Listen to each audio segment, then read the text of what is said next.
You know, people often say to their kids, it doesn't matter whether you win or lose, it's how you play the game. And the kid, of course, has no idea what that means. It's like, what do you mean? I'm trying to win.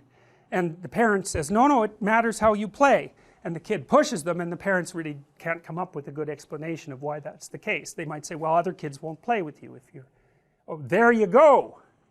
Because you could say, this is something to think about. So there's a game, and there's a victory within the game. But then there's the set of all games. And there's victory across the set of all games. And the victory that you attain across the set of all games isn't winning all the games. It's being invited to play all the games. And so if you play fair, then you're playing a metagame. And the metagame is how to win across the set of all games. And so if you teach your child how to behave properly, then they always get invited to play. And that makes them winners. And that's that.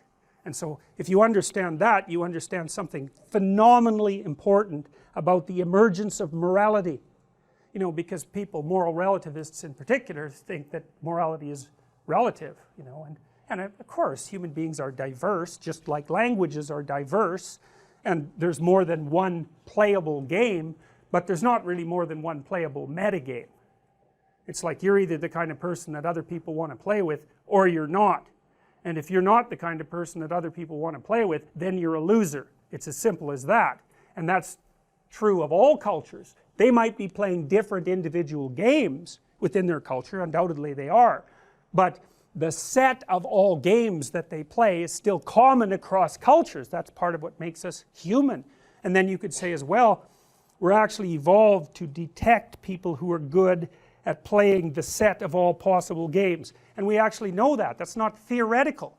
We know, for example, some things are easy to remember and some things are hard to remember, you know. Here's something that's easy to remember. You play with someone and they cheat. Man, you will remember that. That's like in your mind. That's not going anywhere. And so you're great at detecting cheaters and you remember. And that's because you can't trust a cheater, and you shouldn't invite a cheater to play a game with you because they might cheat. And so that's part of the innate morality system. You remember cheaters because they aren't good at playing the metagame. And of course you're evolved. Of course you're adapted to the metagame because you're the product of this immense evolutionary history, right? And whoever your ancestors were, which is an unbroken string of successful reproducers going back 3.5 billion years, you think about that. Every single one of your ancestors successfully reproduced. It's mind-boggling. The chances against that are so, it's billions to one, and here you are, the line of 3.5 billion years of success. The whole world was trying to kill you that whole time, and here you are. It's like, but you know, you're still only going to last about 80 years. So, but that's, you know, still, you know, good for you. So anyways, there were lots of games that your ancestors were playing across that immense span of time. Many, you know, lizard games and tree dweller games and crustacean games, you know, that huge set of games, and you're adapted to win across those games, all of them, and that's built into you, man. That's your central human nature. That's what makes you social, and it's not some mere cultural construct.